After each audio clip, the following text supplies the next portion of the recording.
It's finally fight week. Canelo versus Yildirim. Make sure to stay locked here at Pheno Boxing. Don't forget to subscribe for the complete coverage. A big cauldron, big fights. But you need something like this to show the city how great the sport is. And when you bring the biggest name in sport here, it's a massive event for Miami. You know, we're going to have 15,000 people in there. Wait till you see the fireworks, right?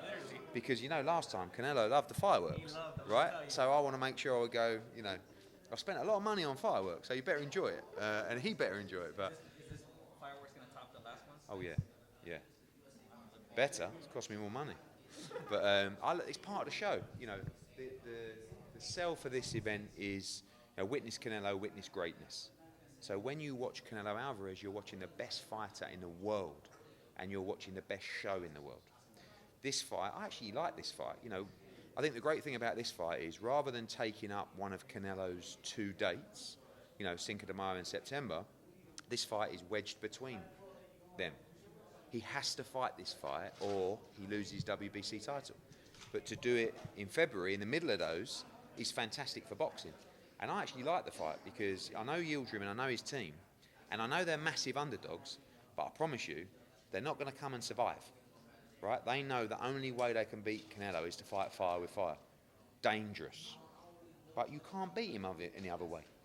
So you can come in and you can box him for 12 rounds and try and survive. What's the point? They're not those kind of people. They will. They will. But dangerous.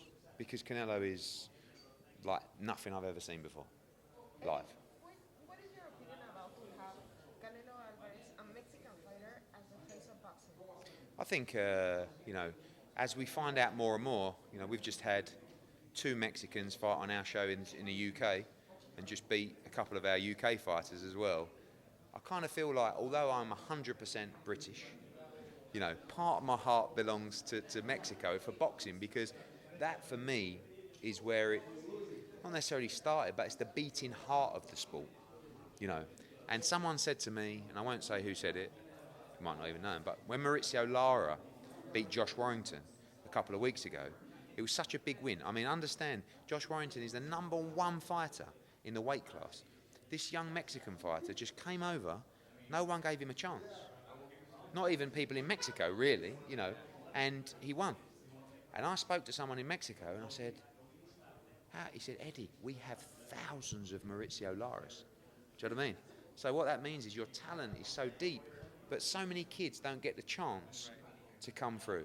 So what I'm working on, we'll be making an announcement very soon with Eddie and Saul about development of boxing in Mexico, because I want to come and start staging major events in Mexico, right? Because when we've been there and we've done it with, you know, Estrada, when we did it in his hometown, when we did it with Rios in Tijuana, this is, for me, there's nothing like it, right? So the atmosphere when Estrada boxed was just incredible, and that's what we live for.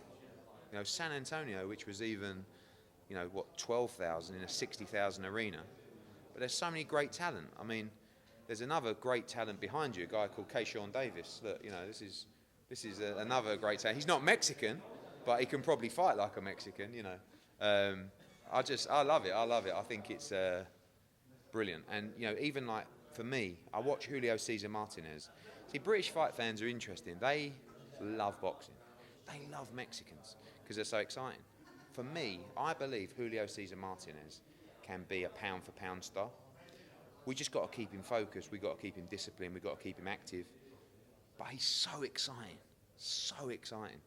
And when you're promoting a fight, if you're a customer, you have to know that every time you pay your money, you're going to get value. When you watch Canelo Alvarez, when you watch Julio Cesar Martinez, when you watch Mauricio Lara, when you watch Oscar Valdez against Butcher, when you get value every time.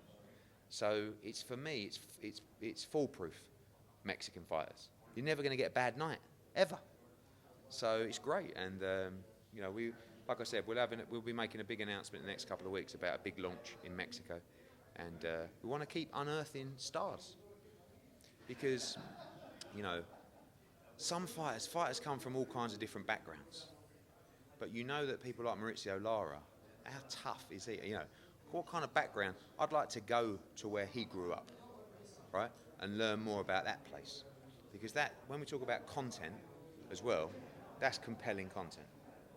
Go into his hometown for people to say, no wonder this kid's tough, right? As a British to fight against Mexicans like Callum Smith against Canelo, now Yildirim, and then Billy Joe Yeah. Saunders, what's your feeling? Do you feel hurt? No, because I love Canelo. Like, this is the first fight I've done with Canelo where I can fully celebrate with him, right? Because last time I was promoting the show, but Callum Smith I've promoted since his professional debut. He's my friend, right?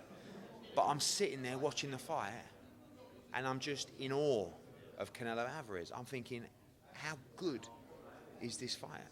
He can't be beaten. But then next time, so this weekend, I'm not involved with Yildirim. So when Canelo knocks him out, I can get in a ring and we can hug and celebrate. Then when Billy Joe Saunders fights him, again, I promote Billy Joe Saunders. So it's difficult, you know, but all you can ever do is give people opportunities. Billy Joe Saunders, for a long time, has said he will beat Canelo Alvarez. He has the style to beat him. I'll tell you one thing. I think if there's anyone in the division that will beat or could beat Canelo Alvarez, I think it's Billy Joe Saunders. Because he has the style and the movement, and he has something different. He has something different in his head. No fear, right? He can come out and he boxes and he moves and he flows. You know, other fighters come out. Oh, it's Canelo. See with Yildirim, this is why this will be a good fight, because Yildirim, no fear. You know, he won't. He'll come out. He'll take his time, 2 or 3 rounds, and then Joel Diaz will say to him, "Right, now's your chance. Now's your chance. Go for it." And he'll let his hands go. But that's very dangerous. But it's exciting, you know. But you're risking everything, right? Of course, but that's what we want. You know, there's Yildirim can punch. Yildirim has plenty of heart. Yildirim has guts.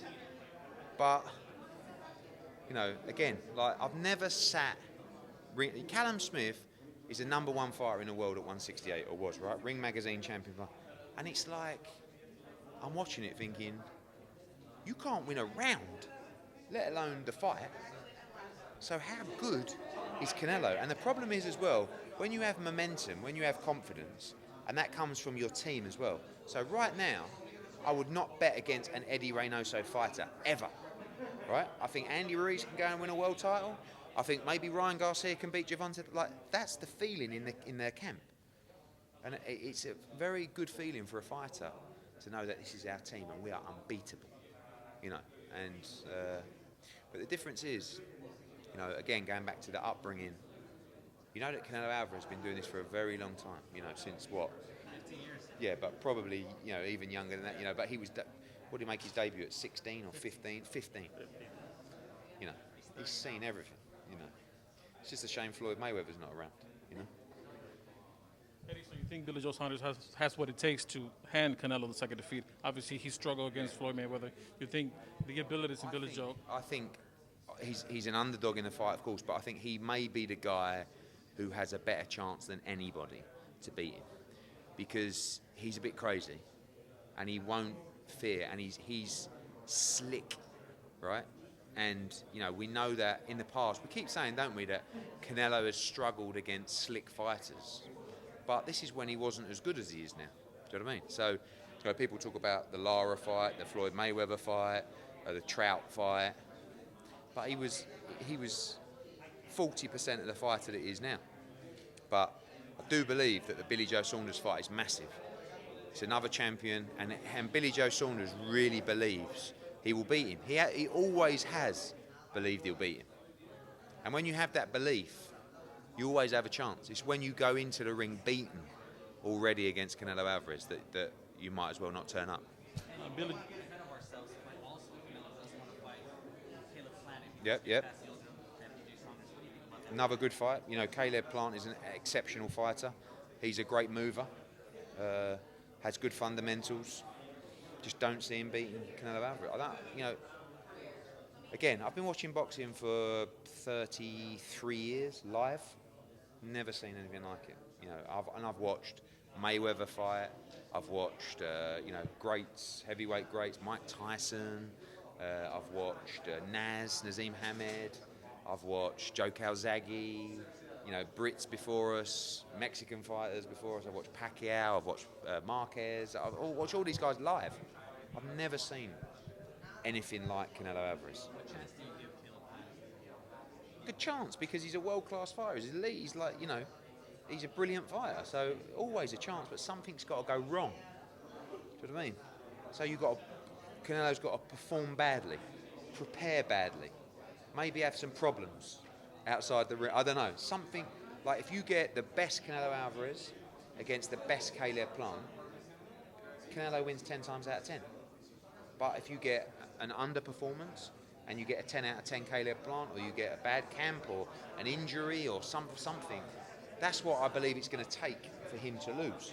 Or the only other way he loses is if he goes up in weight too high.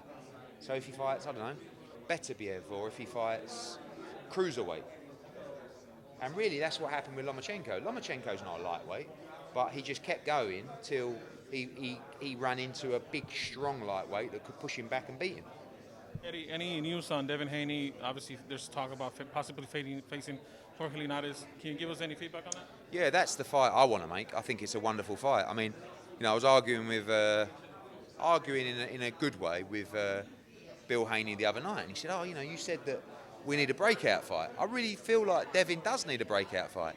He's been trying for a breakout fight for a couple of years, but no one wants to fight him. And now you're in a position where Ryan Garcia is calling out all these other guys, where he's mandatory for Devin Haney. And DAZN, his broadcaster, are saying, that's the fight we want. You know, it sells out the Staples Center. It's a brilliant, brilliant fight. If you're that good, fight Devin Haney. So, you know, and then obviously you've got the Teofimo Lopez fight, which Devin Haney wants. But if we can't get those kind of fights, Jorge Linares, for me, is the best available option, because he's a good name. He has an exciting... He's stupid sometimes, right? But because he's bored, right? He's fighting this guy. He's not really up for it. You know, when you watch Billy Joe at his best, there's really two fights you should look at. One is Andy Lee, right, when he won the world title. He had fear. And the other one is David Lemieux. One of the best performances I've ever seen. A clinic, right? This is the same thing. He'll be so sharp in this fight because he'll have fear. He's fighting the best pound-for-pound fighter in the world. So you don't have to worry about Billy not coming into this fight 100%. It's just normally he's bored because he knows he doesn't have to be at his best. Billy's an underachiever until he gets to that moment where he needs to perform. The danger is that comes too late in the career. But I don't, you know, he's fresh. He's never had a tough fight ever. So he believes, he's 100% sure he wins this fight. Eddie, is that fight a done deal for May 8th? Yeah, we'll see. We'll get past Saturday and a few bits to tie up, but hopefully you'll get an announcement after the fight on Saturday, all being well with Canelo winning. Eddie, it was just shortly the anniversary for Wilder versus Fury. Have you had a chance to watch that fight again? No, I mean, great fight, great night for heavyweight boxing, great night for British boxing. Fury did the things, you know, again, he proves me wrong a lot, because even after the first fight, for some reason I thought Wilder would win that fight. And then when you watch the fight back, you think, how could I possibly thought that Wilder can win this fight? But it was a brilliant performance by Fury. And now, you know, hopefully we're on the verge of getting some positive news about the biggest fight in boxing, you know, the undisputed heavyweight championship of the world. Do you think Deontay Wilder will bounce back from that defeat? I hope so. You know, because I think he's brilliant for the sport. Great for the game, good self-promoter, good talker, really exciting, huge puncher. Just don't think he's very good. You know, and without his power, I don't even think he'd be registered on the world-class scene. But he does have tremendous power. But he just, in my opinion, the only way he wins is to detonate that power against an elite heavyweight. You know, even if you look at the Ortiz fight, like, forget the first fight if you want to, but the second fight, like, he lost every round. You know, but he showed the power. But if he can't show that power, and Fury was too smart for him, then he's irrelevant in the fight against a brilliant fighter. And that's why I always felt that AJ would just destroy him, and even now, more so, because he is technically so good now, AJ. Wilder wouldn't even get his shot. AJ used to be reckless, and when you're reckless, you're always wide open to the shot. But now, AJ would take his time, pick him apart. But I hope he returns. I'd love to see him fight Andy Ruiz, because I love Andy Ruiz. Well, Andy Ruiz broke my heart, you know, but we Well, at Madison Square Garden. You know, but we got it back in Saudi Arabia, so I like him. I like him even more now. He's coming on Saturday. I want to see him back. How do you see that fight? Ruiz against Wilder. He gives Wilder absolute fits in that fight. He will knock Wilder clean out. It will be so one-sided, that fight. So one-sided, because Andy Ruiz is a really smart fighter. Same as when we talk about Canelo from 12 or 13 or whatever. Andy Ruiz is the same mould. And Andy Ruiz has Eddie Reynoso now. Bad fight for Deontay Wilder. I don't see many heavyweights that beat Andy Ruiz.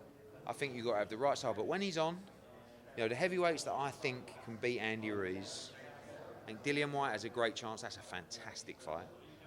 I think Filip Hrgović beats Andy Ruiz because of his style and his size and his feet, and he has a bit of speed.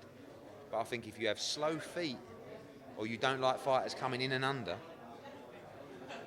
disastrous fight for you, you know. And I don't think there's many heavyweights that beat him in the world. All right, guys? All right? Okay. He'll be around all